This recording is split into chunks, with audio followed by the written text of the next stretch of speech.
Je vous propose de commencer. Bienvenue. Bienvenue à cette nouvelle webconférence Alter Imo sur la thématique Investir dans les villes moyennes.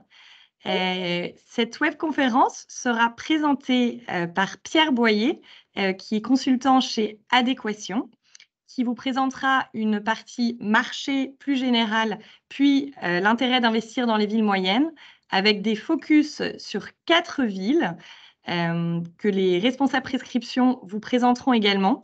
On va parler de la ville de Vichy avec Frédéric Théoty, de Dijon avec Mélanie Benoît, de Tours avec Christelle Bernard et de Périgueux avec Émilie Bolly. Si vous avez des questions, n'hésitez pas à les écrire dans le chat et nous y répondrons en fin de webconférence. Nous vous remercions de couper vos micros et nous vous souhaitons une bonne webconférence. Merci beaucoup et je laisse la parole à Pierre. Bonjour à tous et à toutes. Ravi d'être parmi vous ce matin. Donc effectivement, comme Gerson vient de le présenter, je vais donc intervenir en 2 temps aujourd'hui, même en 3 temps si on compte du coup la partie sur les zooms sur les villes. Donc avec un premier temps autour d'un contexte de marché assez global, pour voilà, faire un petit regard sur ce qui s'est passé cette dernière année assez mouvementée sur le marché de l'immobilier. Puis, du coup, un zoom sur qu'est-ce qu'on entend aujourd'hui à travers les villes moyennes et les marchés secondaires, quel est leur dynamisme. Et enfin, du coup, un zoom sur les 4 villes choisies. Donc, je commence tout de suite sur la partie marché. Donc, voilà, vous êtes censé le savoir, hein, mieux que moi parfois. Aujourd'hui, on est dans une situation qui est assez complexe, qui nous dirige petit à petit vers un nouveau référentiel de marché, mais qui est la conséquence quand même de plusieurs facteurs et de plusieurs changements structurels assez importants sur le marché de l'immobilier en France. On a eu une croissance assez constante des prix de l'immobilier ces 20 dernières années, avec effectivement le corollaire qui était une baisse et même une stabilité des taux qui était quand même très très basse. Ce qui a engendré une difficulté d'accession de plus en plus importante pour les ménages de propriétaires occupants, mais aussi quelque part certains investisseurs. Ce qui a aussi déclenché de la part des puissances publiques une ambition de rééquilibrage de la production et promotion immobilière vers une offre beaucoup plus abordable et à travers des territoires aussi plus complexes à faire évoluer, et notamment à travers le recyclage urbain. Donc aujourd'hui, on est dans un équilibre assez tenu entre le fait de vouloir rééquilibrer le marché, sortir des opérations qui sont de plus en plus complexes à faire sortir, et une situation de marché qui est assez catastrophique.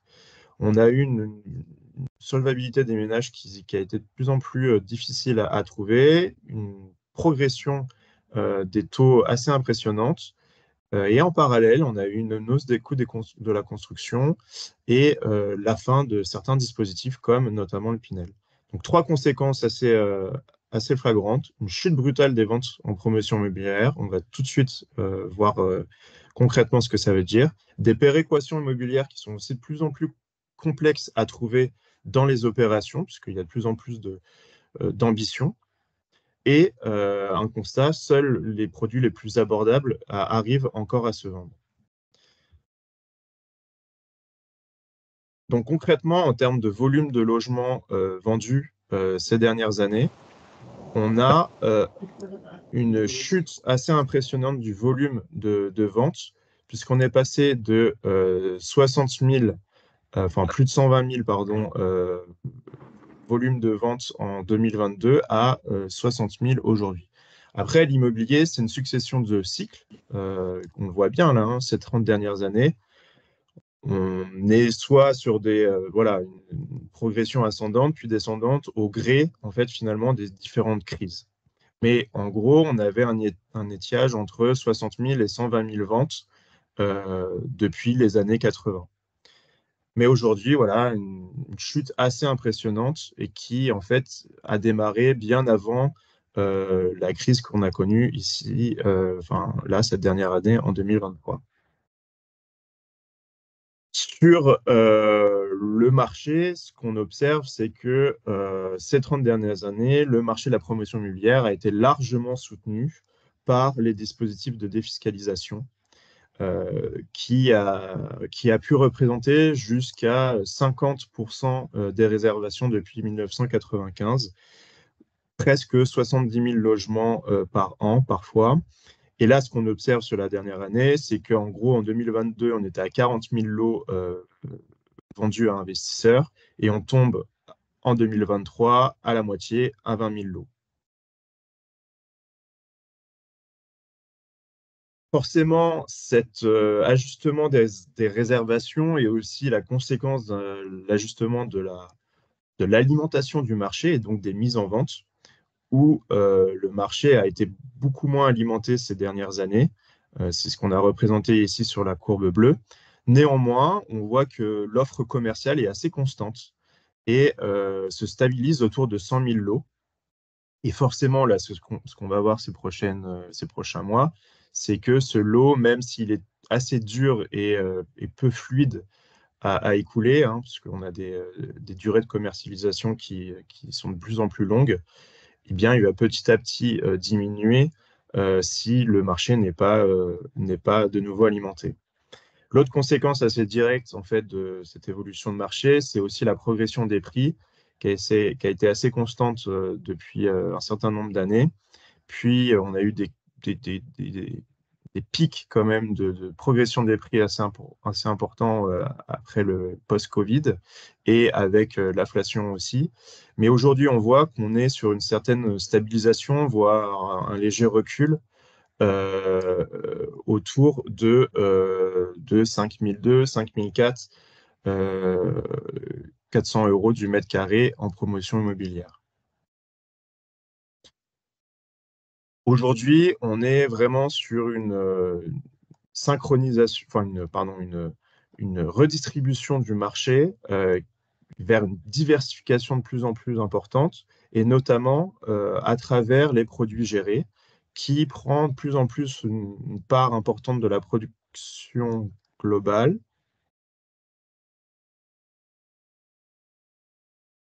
Ah, pardon, mais là, je ne peux plus passer mes slides.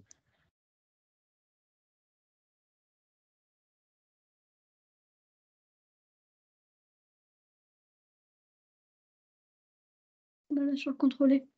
Ok, Pierre, on va vous aider. S'il vous plaît. Voilà. Alors, parfait. Merci.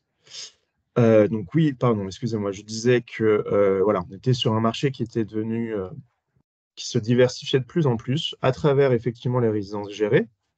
On est passé de 5% en 2018 à 16% en 2023, et aussi une diversification à travers les ventes en bloc. Le LLI a pris vraiment une part assez importante de la production ces dernières années. Il va continuer à l'être, hein, puisque ça va être un produit qui est fortement poussé, pas plus tard qu'hier d'ailleurs.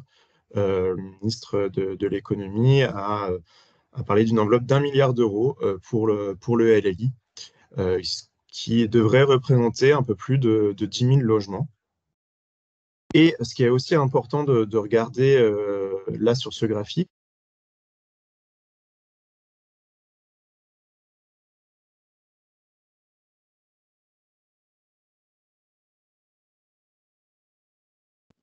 Pierre, votre micro est coupé. alors, pourtant, j'ai rien touché. Vous m'entendez? Oui. Très bien. Donc, je disais que il y a une part des ventes à occupants qui est assez stable, autour de 30 à 35% de la production globale.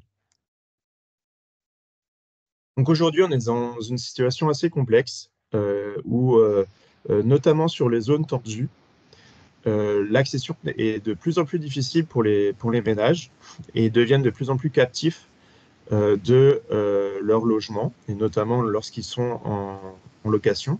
Vous voyez ici sur les secteurs métropolitains comme Paris ou le Grand Lyon, où on a une perte de pouvoir d'achat de l'ordre de 130 à 150 000 euros, ce qui est assez important. Donc forcément, aujourd'hui, les ménages, ils sont dans une dynamique, lorsqu'ils sont dans une dynamique de progression résidentielle, eh bien forcément, ils vont se tourner vers des marchés qui sont peut-être plus accessibles pour eux, et notamment les marchés des villes moyennes. Donc, on va rentrer dans cette deuxième partie, voilà, regarder ce qu'il y a vraiment derrière cette appellation de ville moyenne, marché secondaire, et pour voir quelle est leur attractivité. Donc, aujourd'hui, j'ai mis ce titre qui est assez particulièrement fort, hein, une France à deux vitesses, puisque on voit bien cet axe, cette diagonale de vide, comme on a l'habitude de l'appeler, qui sont les territoires qui ont un taux de variation plutôt négatif. Mais en fait, ce qu'il faut regarder, c'est plutôt les territoires qui aujourd'hui affichent, et ces dernières années surtout, affichent un dynamisme à la fois démographique et économique. Et c'est bien dans ces secteurs-là qu'il faut voilà, se concentrer et on va regarder dans le détail justement qui ça concerne. Alors, dans un premier temps, en fait, ça concerne finalement pas n'importe quel type de sous-territoire.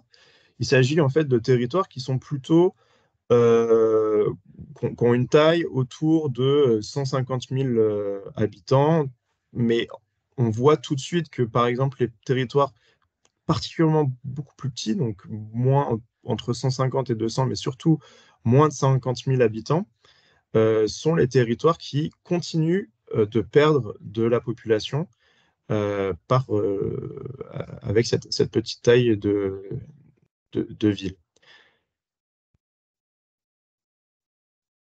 Donc cette diagonale du vide, on la voit bien là, ici en bleu, et les territoires en rouge sont ceux, et en mauve sont ceux vraiment qui enregistrent à la fois une croissance démographique et à la fois une croissance économique en termes de volume d'emploi. Donc globalement, aujourd'hui, quelques chiffres clés sur les villes moyennes, ça représente quand même 20 millions de Français sur le territoire national, soit à peu près 20% de la population et quasiment 30% de l'emploi total. Donc ça représente une part quand même assez significative de la population globale française. Ces territoires, ils ont été particulièrement plébiscités ces dernières années, et notamment dans la période post-Covid, où en fait, les derniers sondages là qu'on a pu trouver montrent que 80% des Français considèrent qu'habiter dans une ville de taille moyenne est préférable que d'habiter dans une grande métropole. Donc en fait, la période du Covid a vraiment, enfin du post-Covid, a vraiment exacerbé déjà un besoin qui existait auparavant sur en fait la redistribution de la population française en dehors des métropoles, qui a été aussi d'ailleurs assez promu par les décideurs de ce pays à travers différents dispositifs, comme par exemple Action Cœur de Ville ou Petite Ville de demain. Et du coup, on a vu vraiment cette redistribution de la population à travers ces villes moyennes qui aussi étaient une alternative à la périphérie métropolitaine, qui est aujourd'hui assez difficile à vivre voilà, d'une part, les prix qui ne sont pas forcément les plus attractifs, mais surtout la qualité de vie qui n'est pas toujours au rendez-vous.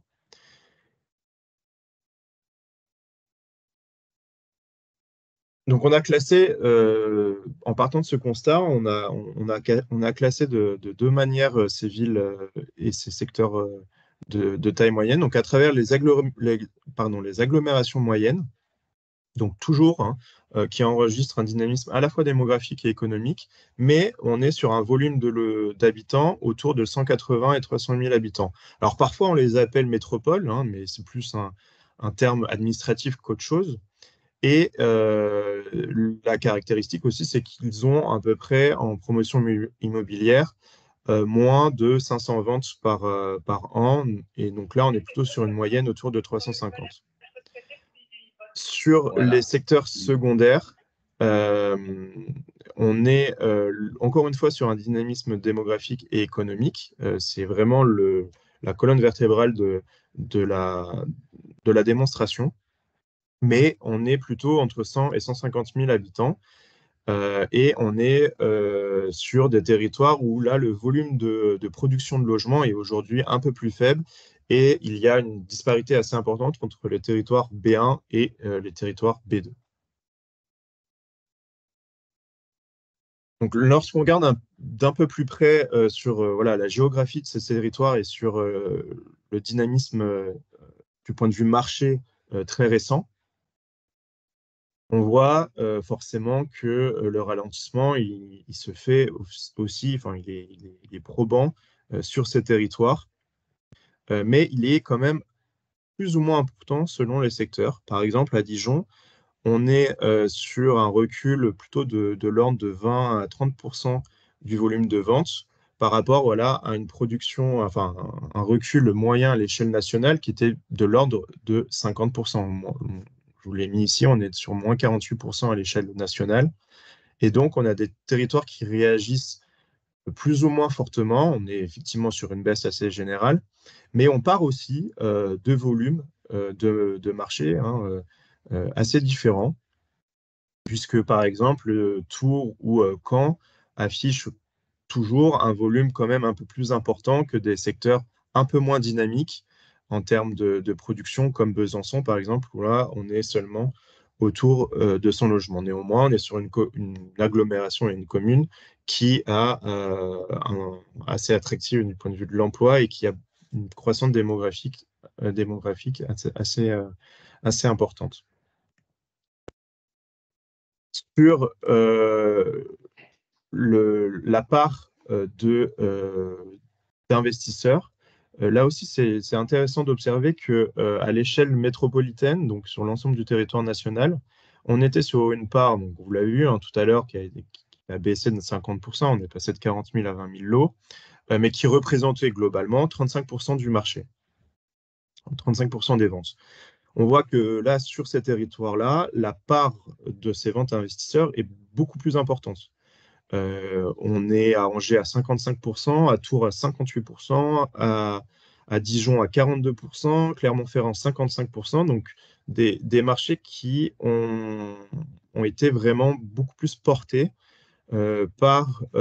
encore ces dernières années par les ventes à investisseurs que le secteur métropolitain, où finalement, dans les secteurs métropolitains, le recul des investisseurs était déjà présent bien avant la crise de 2023 et où ce recul a été progressivement, d'année en année, de moins en moins important dans la part que représentaient les ventes au détail. Le recul en termes de points, hein, là on est à moins 11 points à l'échelle nationale, et on voit là encore des disparités assez importantes selon les territoires où on est plutôt globalement dans la moyenne nationale sur les territoires là qu'on observe. Néanmoins, par exemple, Reims, Metz, Angers, eux ont un recul qui est beaucoup moins important puisqu'on est quasi sur une stabilité par rapport à l'année 2022 sur la part que représentent ces investisseurs. En termes de prix, tout à l'heure, on a vu la moyenne nationale qui était autour voilà, de 5 400 euros. Je vous l'ai remis ici, euros du mètre carré, donc en libre, TTC, parking inclus. Une progression qui est toujours importante, mais de l'ordre plutôt de 9%. Elle a été aussi un peu moins forte d'ailleurs en 2022. Ce qui est intéressant de voir ici, c'est que sur les territoires de ces villes moyennes, on a une progression qui est dans un certain nombre de territoires plutôt à deux chiffres. Puisqu'à Caen, on est à plus 11%, à Brest, on est à plus 37%, Dijon, plus 16%, Metz, 21%. Et ça, ce sont des progressions et des statistiques qu'on n'a pas vues sur les secteurs métropolitains depuis bien longtemps.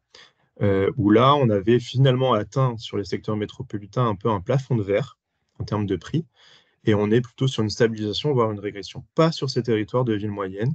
On voit que la progression est encore importante. Mais il y a une explication assez logique, c'est qu'on part forcément de valeurs beaucoup plus basse que dans les secteurs métropolitains d'une part, mais aussi aller sur la moyenne nationale, où là, vous voyez que en gros, les prix sont positionnés entre 4 000 et 4 500 euros du mètre carré. Donc, en fait, finalement, des prix qui restent encore très accessibles pour un certain nombre de ménages, même quand on parle d'accession à la propriété, hein, j'entends, pour propriétaires occupants, même dans les conditions aujourd'hui financières et de taux. Donc ça, c'est voilà, le principal atout en fait finalement de ces territoires, c'est vraiment leur accessibilité en termes de prix. Et en fait, cette accessibilité en termes de prix, elle est encore plus importante dans certains secteurs, donc là qu'on a appelé donc marchés secondaires, qui eux représentent plutôt entre 100 et 150 000 habitants. Donc toujours ces territoires à la fois dynamiques démographiquement et économiquement, mais on a des disparités suivant la commune-centre qui est éligible souvent au dispositif Pinel, qui est en zone B1, et les territoires plus périphériques ou les villes-centres qui sont en B2, qui, elles, affichent du coup des volumes de vente bien différents. Donc là, 150 ventes contre 20 ventes par an. Par contre, en termes de recul des ventes sur ces territoires, là encore, on est sur un recul qui est beaucoup moins important qu'à l'échelle nationale. Je le rappelle encore une fois, moins 50% à l'échelle nationale. Ici, on n'est que, entre guillemets, à moins 24% sur les secteurs B1 et moins 30%, enfin quasiment 30% sur les secteurs B2. Encore une fois, ce sont des territoires qui progressent en termes de prix. Et là, on est plutôt sur des prix encore plus bas. Donc, suivant le secteur, on est plutôt autour de 4 000 euros du mètre carré, ou pour le secteur B2, plutôt autour de 3 000, 3 300 euros du mètre carré. Dans ces secteurs-là, on retrouve par exemple Périgueux, Vichy, Blois, Beauvais, Colmar. Enfin voilà, on est vraiment à l'est, on est vraiment sur des territoires qui sont un peu plus petits en termes de bassin d'emploi et de population, mais qui restent néanmoins dynamiques. Alors, quels sont les potentiels leviers pour ces territoires? Comme je viens de le dire tout à l'heure, le principal levier de ces territoires, c'est leur attractivité en termes de prix. Et ils affichent des prix qui sont incontestablement hyper concurrentiels par rapport au secteur métropolitain et même au secteur périphérique de ces métropoles, et qui permettent encore une solvabilité assez importante des ménages, à la fois, surtout en termes d'accession à la propriété.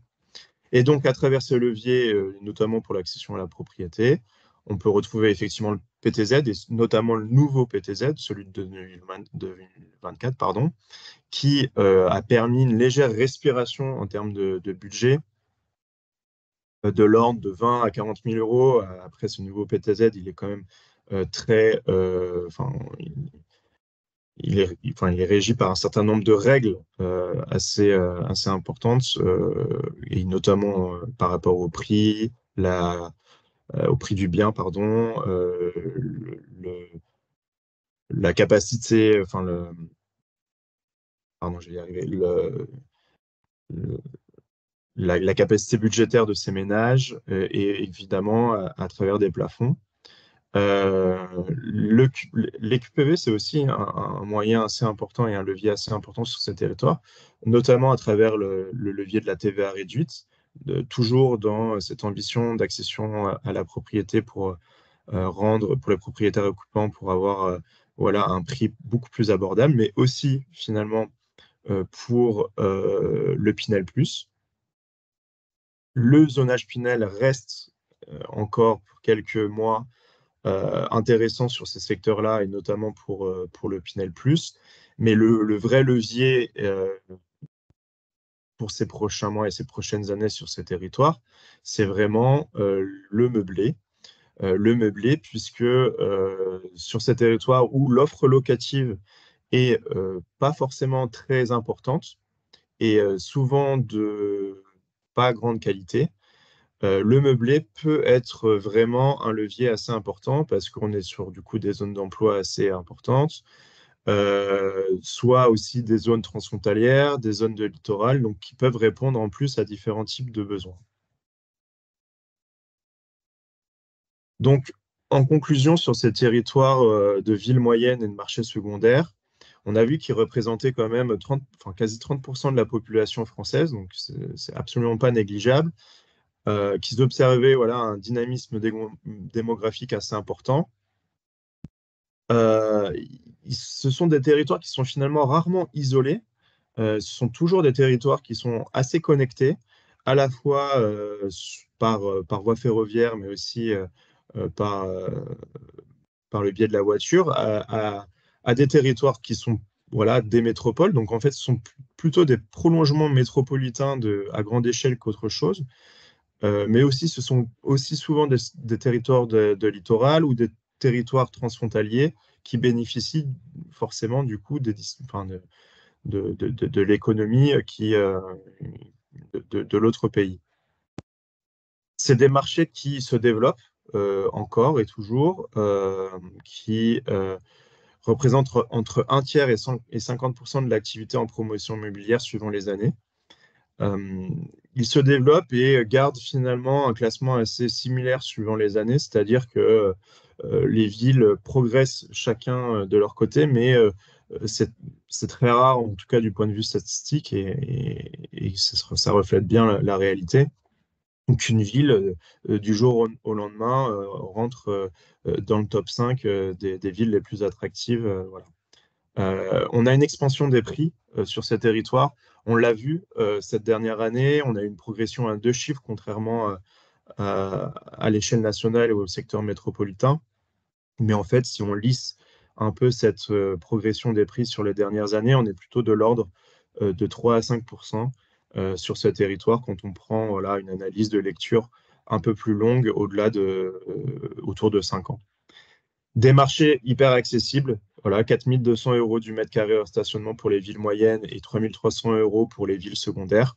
Ça, ce sont des chiffres de 2023.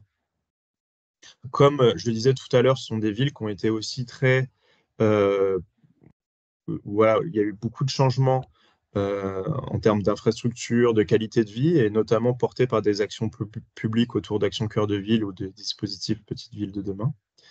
Et enfin, bah, ce sont des territoires où on voit que la production est un peu différente, puisque la production se dirige petit à petit voilà, vers des produits un peu plus spacieux, forcément. Donc, on a une part de T4 qui est assez importante dans la production, mais aussi un équilibre qui est de plus en plus en faveur de la production vers de l'individuel.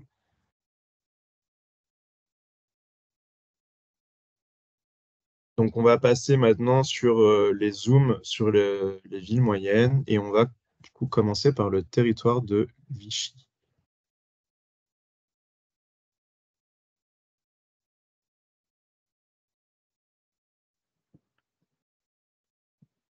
Donc, Vichy, c'est une commune du coup en Auvergne-Rhône-Alpes qui est finalement que à 2 heures de train de Lyon, 3 heures de train de Paris et qui est juste au-dessus, juste au nord de Clermont-Ferrand. Donc, on retrouve vraiment cette spécificité qui est vraiment pas un territoire isolé, mais un territoire vraiment qui est aux franges de territoires métropolitains ou de villes plus importantes, ici comme Clermont.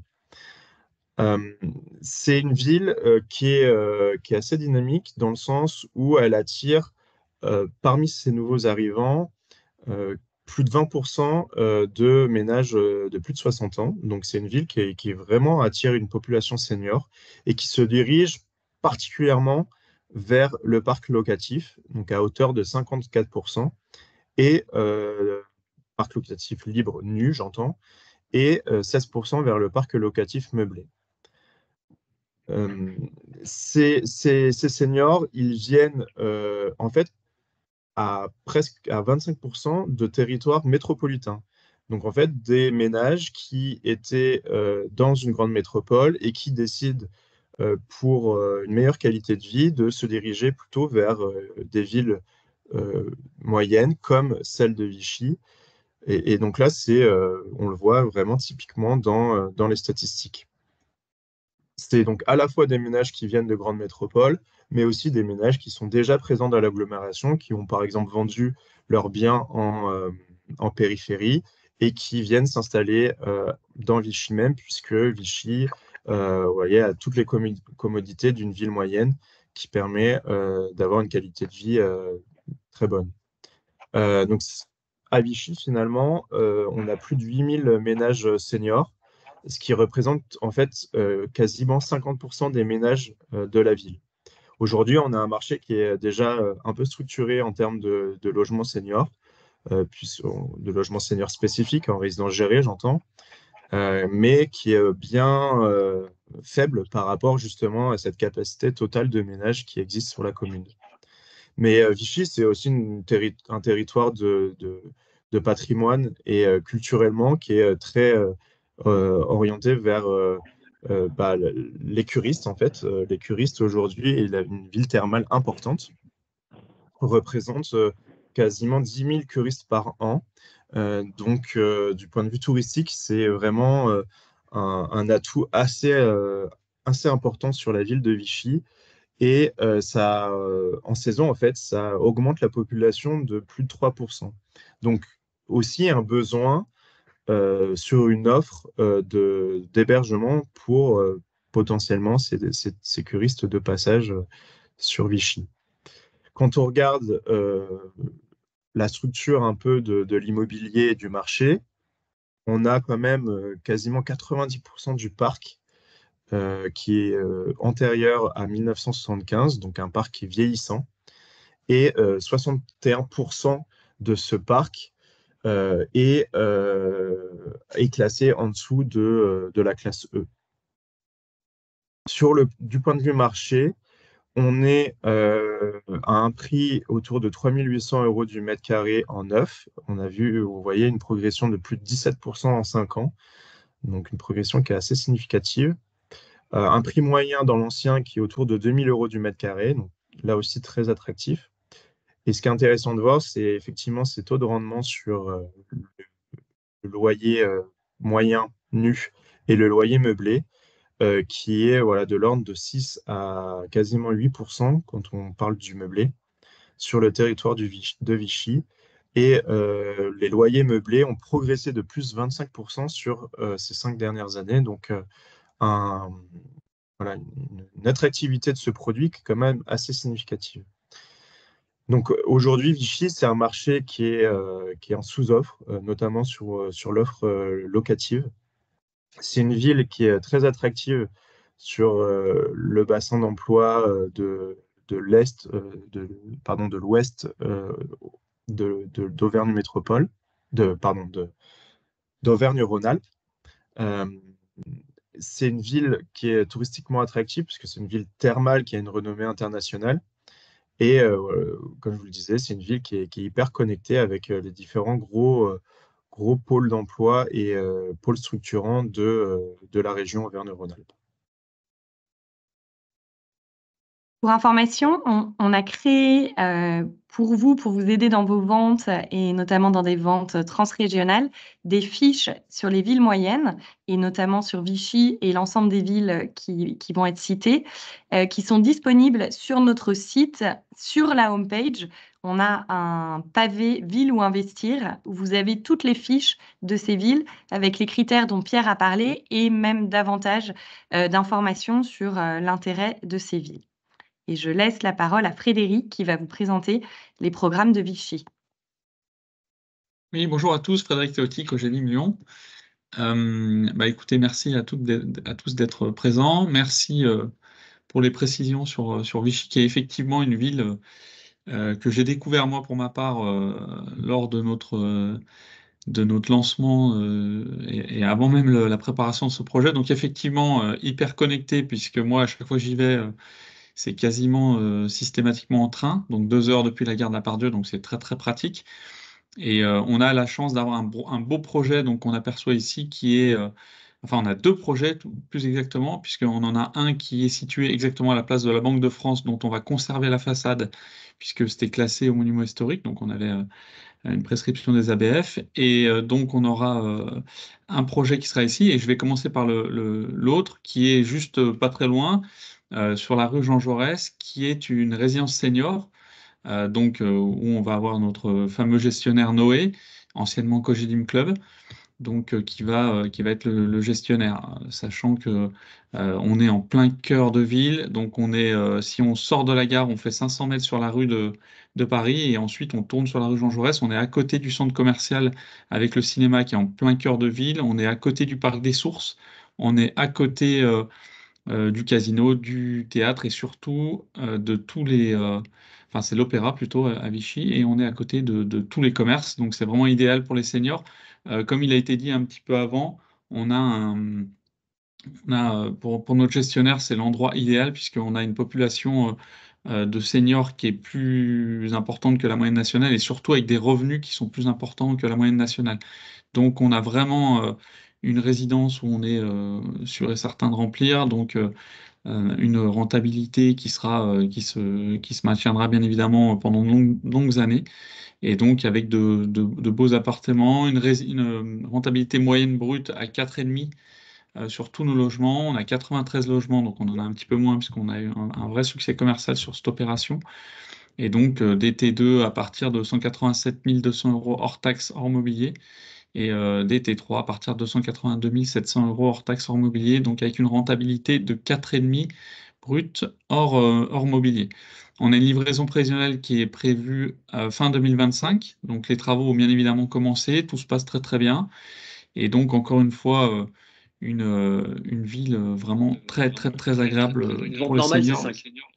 et pour tout le monde. Voilà. Ensuite, je vais passer sur l'autre programme qu'on a, qui est donc l'ancienne Banque de France. Donc, encore une fois, voilà, on a conservé la façade. Et donc là, on a une petite opération de 25 logements qui est hors dispositif on est sur du B2 sur Vichy. Mais pour autant, comme il a été dit avant, on est sur une ville thermale, hein, avec des curistes. On sait que c'est une ville qui est nationalement connue, voire un peu plus loin de nos frontières, avec l'eau minérale, etc. Et donc, on a 25 logements. On est sur une livraison, pareil, quatrième trimestre 2025. Beaucoup, beaucoup de charme.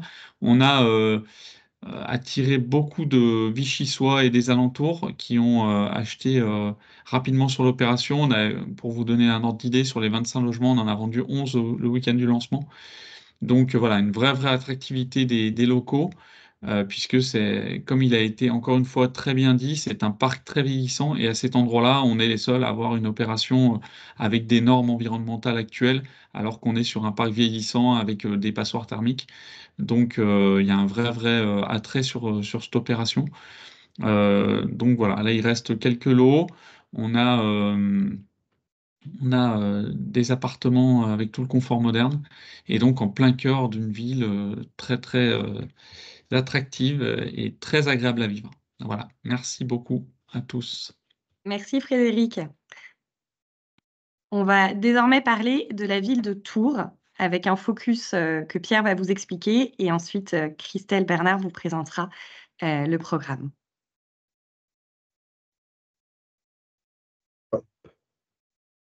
Alors, effectivement, Tours, donc là, on voyage un peu, on va de l'autre côté de la France, qui est du coup plus proche de la région parisienne, puisqu'on est seulement à 1h15 de train de Paris. Et en fait, on est un peu dans un secteur qui fonctionne avec deux autres villes, hein, qui est celle d'Orléans et d'Angers, où là, on est aussi à équidistance à environ 1h et demie de voiture. Sur Tours, là, on a une typologie d'arrivants qui est beaucoup plus jeune par rapport à Vichy, puisqu'en fait, 63% des ménages qui arrivent sur la commune ont moins de 30 ans, et ils se dirigent aussi plus particulièrement vers le parc locatif nu, donc à 52%, et quasiment à 20% vers le parc meublé. Ce sont plutôt des ménages qui sont en fait issus de la région, hein, et même issus du territoire métropolitain finalement de Tours, enfin de l'agglomération. Mais il y a aussi une part assez significative de ménages étrangers. Donc, du point de vue statistique, ça fait 3%. Mais en fait, si on regarde un peu la stat sur le volume d'étudiants, qui est quand même de 30 000 étudiants sur Tours, on a 14% de ces étudiants qui sont dans un cursus Erasmus, donc des étudiants étrangers qui ont aussi le besoin de se loger, et notamment particulièrement vers une offre meublée. On est aussi sur le premier bassin d'emploi de la région Centre-Val de Loire, avec plus de 80 000 emplois sur ce secteur-là. Donc, un bassin d'emploi assez important, une ville étudiante, et là encore une fois, un parc qui est aussi vieillissant, donc peut-être un peu moins que Vichy. On partait vraiment sur une statistique très très importante. Là, on est à hauteur de 70% du parc antérieur à 1975. Néanmoins, sur les DPE, on est à 61%. Concernant, donc là, on est sur une ville B1, hein, Tours. Concernant les marchés en immobilier, on est sur des prix de vente qui sont un peu plus élevés. On est à 4 500 € du mètre carré sur la commune de Tours. Et on a une progression qui est quand même hyper importante ces dernières années, plus de 33%. C'est quand même assez dingue quand on y pense. Et on a un prix de l'ancien qui est autour de 3 000 € du mètre carré. Là, on retrouve du coup des rentabilités à la fois voilà, dans le nu et dans le meublé plus cohérentes, autour de 4 000 et 5, pardon, entre 4 et 5%, et une progression encore une fois là, du meublé, en tout cas en termes de valeur, de l'ordre de plus de 13% en 5 ans. Donc aujourd'hui, c'est un territoire qui a un potentiel locatif hyper important pour la clientèle étudiante notamment. On a un marché de l'immobilier qui est hyper dynamique. Vous voyez, ces progressions de prix, c'est quand même assez impressionnant. Et on est sur un pôle majeur en termes d'emploi à l'échelle du bassin d'emploi et même de la région du coup Centre-Val de Loire. Idem, vous pourrez retrouver la fiche de Tours sur le site. Et je laisse la parole à Christelle. Bonjour à tous. Alors, j'ai un petit problème de caméra, donc je suis dans l'ombre, donc merci de votre présence. Tours, eh bien, vous avez pu constater qu'il y a un dynamisme qui attire énormément. Capitale touristique des châteaux de la Loire et donc chef-lieu du département de l'Indre-et-Loire, mais c'est également une ville d'art et d'histoire et dans laquelle on s'en sent bien entre donc la Loire et le Cher. Beaucoup de poumons verts à l'intérieur de Tours. Et moi, je vous présente Carré-Rabelais qui est situé carrément en hypercentre puisqu'on est à 15 minutes des Halles. On est situé juste derrière l'hôpital Bretonneau, qui est d'ailleurs le centre hospitalier régional universitaire qui emploie plus de 9000 personnes, dont 1500 médecins. À côté, on va retrouver l'UFR de médecine, l'école des sages-femmes et les centres de formation pour la santé sociale, donc à 10 minutes autour de notre programme. On est dans un quartier donc qui est en pleine mutation puisqu'on est sur la ZAC des casernes. On est sur un foncier qui fait un peu plus d'1 hectare sur les 17 hectares que comprennent cette ZAC. Donc, un vrai nouveau quartier au sein et au cœur de la ville de Tours où on fait tout à pied. Donc, je pense que vous avez la ville du quart d'heure, on y est. Sachant qu'au cœur de notre programme, on a amené en pied d'immeuble l'ensemble des commerces, des services de proximité qu'on a besoin d'avoir quand on rentre après une journée de travail, puisqu'on va proposer dans ce projet plus de 1000 m² de commerce de proximité en pied d'immeuble.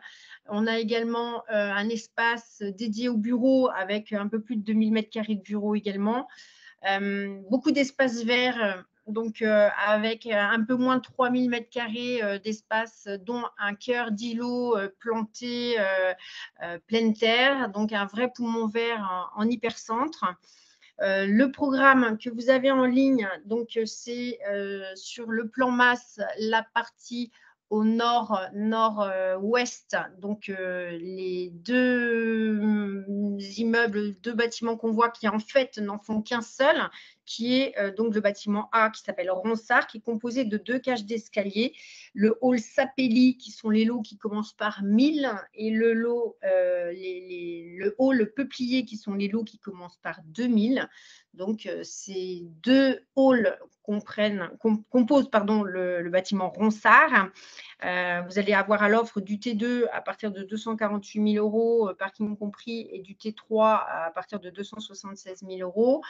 Vous avez compris dans la présentation tout à l'heure qu'il y avait un très gros potentiel sur notamment la cible du meublé de par la présence importante d'étudiants et surtout un bassin à 10 minutes à pied autour de notre projet, qui permet d'aller chercher également autre solution que de la Pinel, puisqu'on est en B1.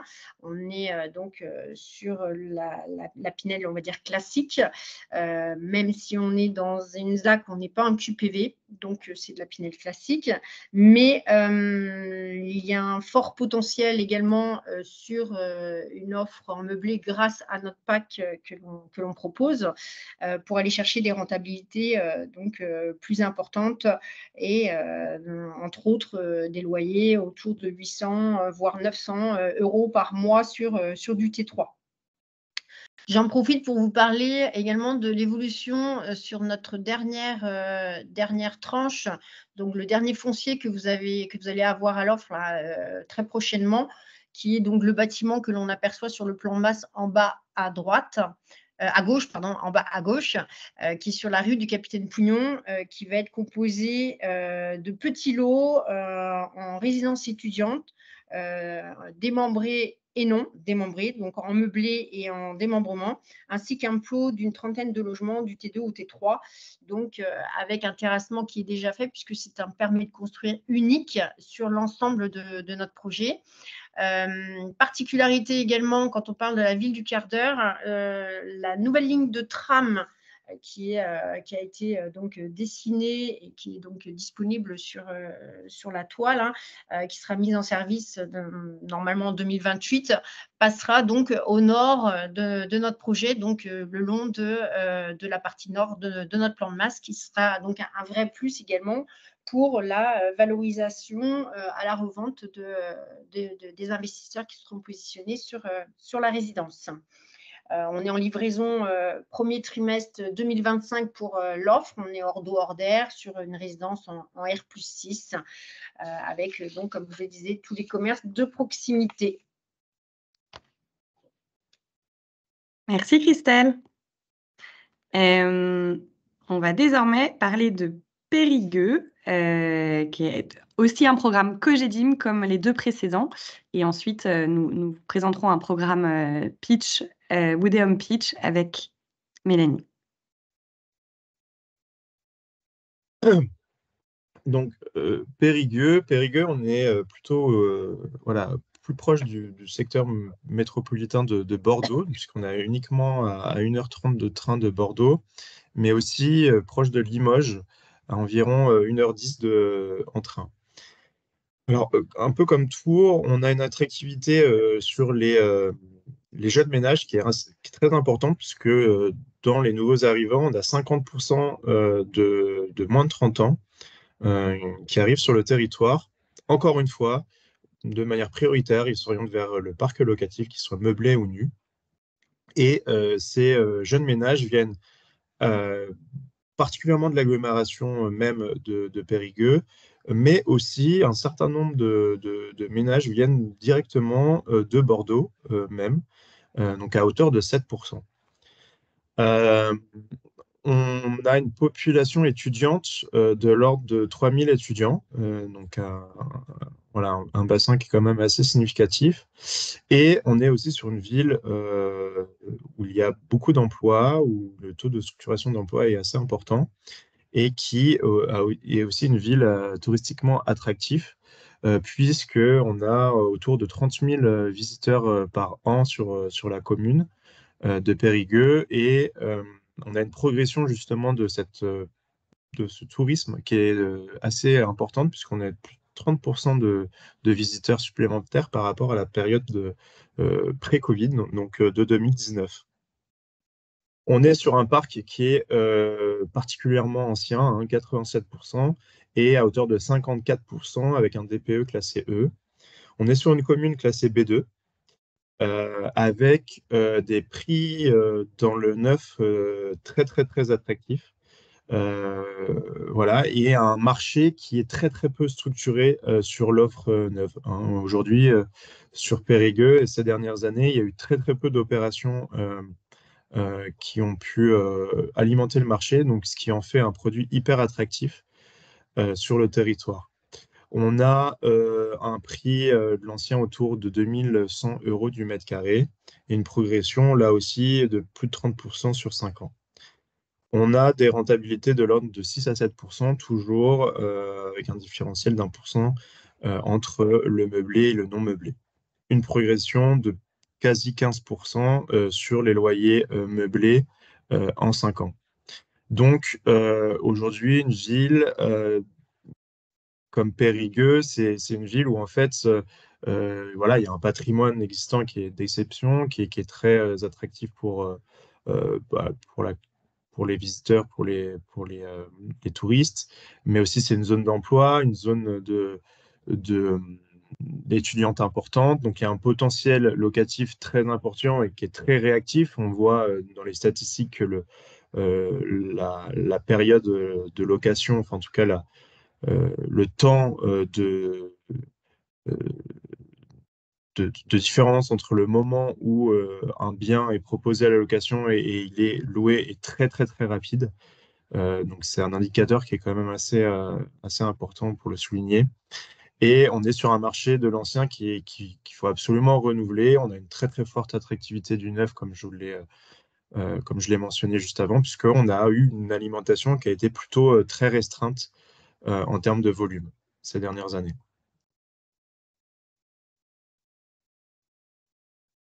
La fiche ville que vous pourrez retrouver sur le site. Et je laisse Émilie présenter le programme. Bonjour à tous. Bonjour. Émilie, Cogedim Nouvelle-Aquitaine. Donc, effectivement, moi, je suis venue vous parler de notre opération Carré Saint-Georges à Périgueux. Cogedim a décidé d'aller planter le drapeau en Dordogne, au cœur du Périgord. C'est un territoire qui est vraiment chargé d'histoire, très joli territoire. Aujourd'hui, cette opération Carré Saint-Georges, elle est située dans un des quartiers les plus prisés de Périgueux. Alors, de par sa proximité avec le centre-ville, nous sommes à 5 minutes du centre-ville sur cette opération, mais c'est également un quartier qui est très verdoyant, qui est composé essentiellement de très belles maisons avec des grands jardins et qui se situe à quelques minutes à pied des bords de l'Isle, donc la rivière qui propose une balade de plus de 15 km au bord de cette rivière. Donc cette opération, c'est une petite opération à taille humaine, hein. On a 42 logements exactement, mais 37 en accession libre. Aujourd'hui, nous en avons 28 disponibles sur notre site Altarea Partenaire, puisque on a un vrai succès commercial, à la fois pour habiter ou pour investir, en location nue comme en meublé. Au niveau du planning prévisionnel de cette opération, donc l'acquisition terrain est prévue sur le deuxième trimestre 2024 pour une livraison au quatrième trimestre 2025. Les prix sont extrêmement attractifs, puisque si je ne dis pas de bêtises, Gersand, on est sur le programme Cogedim, le moins cher de France, hors meublé en accession libre, on est d'accord, avec des 2 pièces à partir de 141 000 euros. Le 3 pièces à partir de 172 000 euros et le T4, 210 000 euros. Je vous invite fortement à regarder notre solution meublée pour cette opération qui fonctionne extrêmement bien. Autre chose à préciser sur la ville de Périgueux, donc c'est pour ceux qui ont déjà été se balader au centre-ville de Périgueux, c'est magnifique. Sauf qu'on a un parc immobilier ancien qui est extrêmement vétuste. On l'a vu tout à l'heure, on a plus de 90% des logements qui ont été construits avant les années 90. Donc, on a des DPE qui sont très énergivores. Et surtout, au centre-ville de Périgueux, c'est très compliqué d'avoir un ascenseur et une place de parking. C'est souvent la problématique des centres-villes un peu historiques comme ça.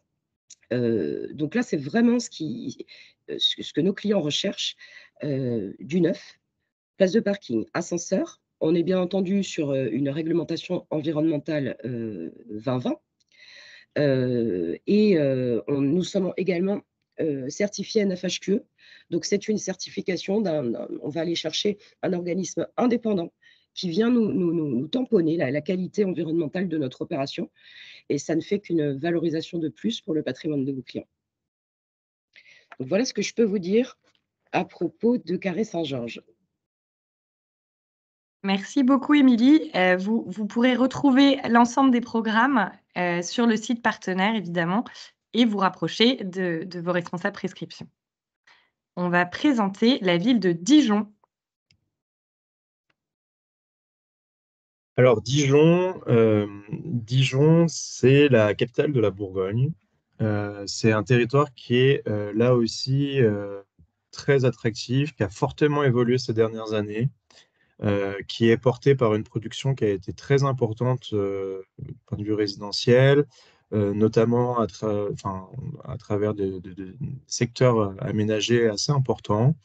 Notamment dans son hypercentre autour de la Cité internationale, de la gastronomie, qui vraiment a donné un coup de fouet au centre-ville, avec une offre beaucoup plus diversifiée et importante.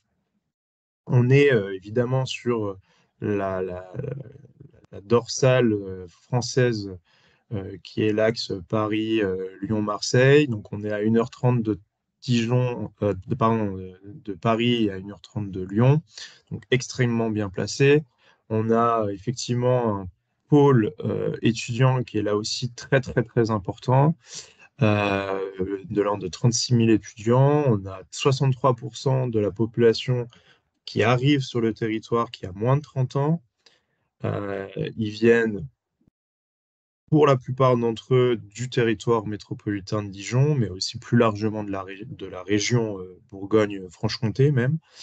On est sur une progression de cette population étudiante qui a progressé de plus de 10%, donc 12% en 10 ans.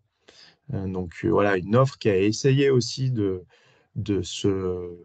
se caler sur cette progression importante de population étudiante, donc qui est de l'ordre de 2000 logements en résidence privée gérés, mais ce qui est finalement que 5,6 logements pour 100 étudiants, ce qui représente vraiment une valeur assez moyenne en termes de structuration de ce type de marché, puisqu'on pourrait attendre pour ce type de ville une structuration de l'ordre de quasiment 7-8 logements pour 100 habitants, pour 100 étudiants, pardon. Donc on en est encore loin et on a une marge de progression qui est encore assez importante. On est sur un marché sur le prix du neuf qui est aussi très attractif, même s'il a beaucoup progressé ces dernières années, plus 13% en 5 ans. Mais on est encore sous la barre en moyenne des 4 000 euros, donc 3 956 euros du mètre carré. On a un parc ancien qui est encore très attractif, 2100 euros du mètre carré. Et forcément, on a du coup des loyers et des taux de rendement qui sont un peu plus faibles que sur les autres territoires, au regard justement de ce prix qui est finalement plutôt stable et cohérent avec les loyers qui sont proposés, même si eux aussi progressent. Sur Dijon, plus largement, on a aussi un certain nombre de territoires. Là, je vous mentionnais les secteurs aménagés qui sont souvent dans des secteurs dans lesquels il y a un QPV, par exemple. Donc ça, c'est aussi un levier assez important. Et c'est un territoire qui est extrêmement bien connecté à travers une offre de transport très, très importante. On est un parc qui est à 75% antérieur à 1975 et 52% de DPE inférieur à la classe E. Donc un territoire qui est hyper attractif. En Dijon, c'est vraiment, ça fait partie vraiment des secteurs, des villes moyennes qui a énormément progressé et vraiment développé ces dernières années. On a une demande locative qui est très très forte et on est sur un pôle d'emploi voilà, assez majeur sur la région Bourgogne-Franche-Comté, à la fois universitaire et d'emploi hyper structurant puisque clairement, en dehors de Dijon, sur ce territoire, il y a très peu de territoires qui ont ce niveau d'attractivité aussi important. Merci Pierre. Mélanie va nous présenter son programme. Merci Gersande. Donc Mélanie Benoît, je représente donc la marque Woodeon Peach qui réalise donc une nouvelle résidence dans l'écoquartier de l'Arsenal, qui est donc une ZAC. Le gros avantage, c'est que nous sommes en fait les derniers arrivés. Donc la ZAC est déjà aujourd'hui construite, livrée, habitée. Donc ça permet de pouvoir maîtriser complètement l'environnement. Si je revenais pour vous donner un peu les éléments de pourquoi investir à Dijon, donc comme le disait donc très justement Pierre dans sa présentation, Dijon donc est située à l'est du bassin parisien, c'est la capitale régionale de la Bourgogne-Franche-Comté. On a donc un accès assez rapide, hein, comme vous l'avez entendu, on rejoint Paris en seulement 1h30 et également la Lorraine et l'Alsace. On a également pour Dijon, Dijon, comme on dit, est principalement reconnu pour son patrimoine historique et architectural. C'est une ville verte. Son économie rayonne à travers son secteur pharmaceutique qui est réputé. On a également des grands centres universitaires, de grandes écoles comme AgroSup, Polytechnique, Sciences Po, Sciences de la santé, donc d'où l'arrivée de cette jeune population, puisqu'on a effectivement une forte demande de location et du coup des petits logements qui sont recherchés. C'est pourquoi sur notre résidence Mélona, on vous propose une majorité de 2 pièces et de 3 pièces. Donc après, en fonction de la destination, de l'acquisition, soit effectivement on peut faire du Pinel, on est en zone B1, donc un Pinel classique, ou partir sur une location meublée. On vous propose donc dans notre résidence actuellement 58 logements qui sont aujourd'hui le stock global. On a déjà démarré nos ventes. Donc on a aujourd'hui des studios qui démarrent à partir de 115 000 €, des 2 pièces qui démarrent à partir de 155 000 €, des 3 pièces à partir de 230 000 € et quelques 5 pièces, seulement 3, à partir de 345 000 €. Donc en fait, notre résidence est positionnée, donc ce qu'il faut retenir dans ce nouveau écoquartier de l'Arsenal, avec dans cet écoquartier, il y a 30 000 m² d'activités tertiaires et de services de proximité, donc des commerces à côté. Un très gros point fort également, le tramway qui est en pied de résidence et qui permet de rejoindre très rapidement le centre historique de Dijon. Et on a surtout un attrait dans cette ZAC, c'est de construire nos 2 petites résidences en bordure du canal de Bourgogne, ce qui permet d'avoir des appartements qui bénéficient tous de beaux espaces extérieurs. On a une jolie faille entre entre chaque bâtiment qui permet de pouvoir végétaliser et arborer, ce qui permet d'avoir encore des espaces verts dans un centre assez urbanisé. Donc voilà, aujourd'hui, on a une résidence qui connaît un bon rythme commercial, un bon succès. On est fortement sollicité effectivement par beaucoup aussi une clientèle parisienne qui recherche aussi bien un pied-à-terre que de pouvoir investir. Donc aujourd'hui, je n'ai qu'à vous encourager à aller voir à vous rendre d'ores et déjà sur notre site partenaire pour regarder les disponibilités. Et puis je suis évidemment disponible et à votre écoute pour toute information complémentaire. Donc à retenir également, c'est une livraison qui sera donc prévue pour le 4e trimestre 2026, un démarrage des travaux à partir du mois de septembre, avec en même temps, concomitant à ce démarrage, une signature notaire possible dès ce mois de septembre. Je vous remercie pour votre écoute et puis j'espère plein de ventes avec vous tous. À bientôt. Merci beaucoup, Mélanie. Nous avons terminé cette webconférence. N'hésitez pas, si vous avez des questions, le plus simple est sans doute de les mettre sur le chat et on y répondra oralement. Vous retrouverez la présentation sur le site partenaire en replay. Merci à chaque responsable prescription d'avoir présenté les programmes et merci Pierre pour toutes ces données marché. Et on en profite, on vous retrouve, on organise une nouvelle webconférence jeudi sur le Pinel, une autre thématique, donc n'hésitez pas.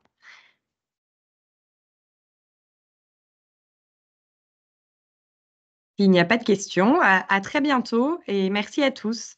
Très bonne journée. Merci Gersand, merci tout le monde, à bientôt. À bientôt. Merci beaucoup. Merci, à bientôt. Pierre. Merci, Merci, au revoir. Merci.